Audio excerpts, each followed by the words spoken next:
बहुत समय पहले की बात है। एक छोटे से राज्य में एक वीर और पराक्रमी राजकुमार रहता था। उसका नाम था राजकुमार अर्जुन। वह न केवल युद्ध कला में निपुण था, बल्कि उसे अपनी प्रजा की चिंता भी रहती थी। उसका राज्य बहुत समृद्ध था, लेकिन एक दिन उसके राज्य पर अचानक से विपत्तियां आनी शुरू हो गईं। राज्य के जंगल में एक अजीब सा बदलाव आने लगा। पेड़ पौधे सूखने लगे, नदी का पानी धीरे धीरे कम होने लगा और जंगली जानवर भी कहीं गायब हो गए। प्रजा में डर का माहौल फैलने लगा।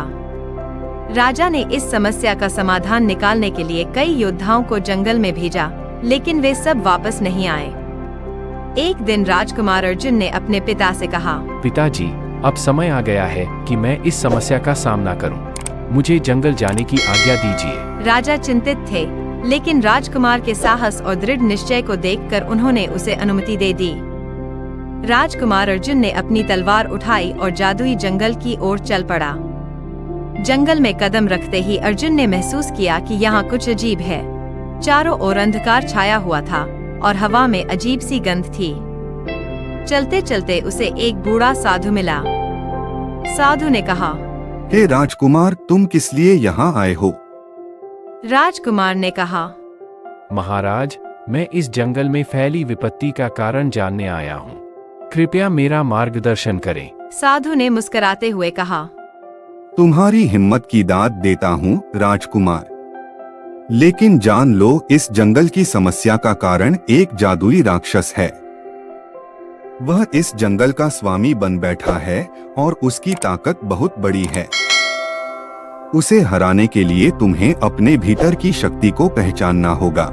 राजकुमार अर्जुन ने साधु की बात सुनी और प्रण लिया कि वह इस राक्षस को हराकर ही वापस लौटेगा। साधु ने उसे एक जादुई ताबीज दिया और कहा, यह ताबीज तुम्हारी रक्षा करेगा, लेकिन याद रखना, असली शक्ति तुम्हारे भीतर है। राजकुमार आगे बढ़ा और गहरे जंगल में पहुंच गया। वहां उसने देखा कि एक विशाल गुफा है, जहां से एक डरावनी आवाज आ रही थी। राजकुमार ने साहस बटोरा और गुफा के अंदर प्रवेश किया। गुफा के अंदर उसने देखा कि वहां एक भयानक राक्षस बैठा था, जिसकी आंखों में आग जल रही थी।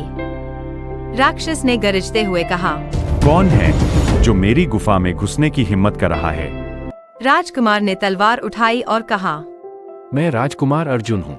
मैं तुम्हारी जादुई शक्तियों से इस जंगल को मुक्त करने आया हूँ।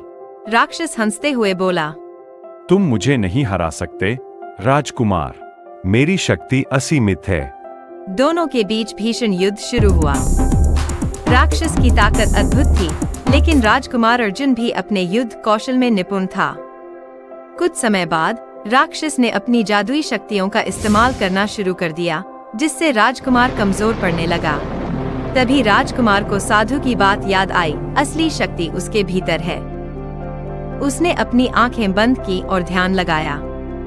उसने अपने भीतर की शक्ति को महसूस किया और उसकी तलवार चमकने लगी। अब वह फिर से शक्ति से भर गया था। राजकुमार ने अपनी तलवार से जोरदार वार किया, जिससे राक्षस ध्वस्त हो गया। राक्षस की मृत्यु के साथ ही जंगल में फैली सभी समस्याएं खत्म हो गईं। पेड़ पौधे फिर से हरे भरे हो गए, नदियां फिर से बहने लगीं और जंगली जानवर वापस आ गए। राजकुमार अर्जुन ने जंगल को सुरक्षित कर लिया था। वह विजयी होकर अपने राज्य लौट आया। राजा और प्रजा ने उसका भव्य स्वागत किया। सबने उसकी बहादुरी और साहस की सराहना की। राजकुमार अर्जुन ने अपने अनुभव से सीखा कि सच्ची शक्ति केवल बाहरी नहीं होती, बल्कि वह हमारे भीतर छिपी होती है। इस घटना के बाद वह न केवल एक महान योद्धा माना गया, बल्कि एक ऐसा राजा भी बना जिसने अपनी प्रजा के दिलों में हमेशा के लिए जगह बना ली। राज्य में फिर से खुशहाली लौट आई और राजकुमार अर्जुन की वीरता की कहानियां दूर दूर तक फैल गईं। उसकी कहानी आज भी लोगों को साहस, आत्मविश्वास और भीतर की शक्ति की याद दिलाती है।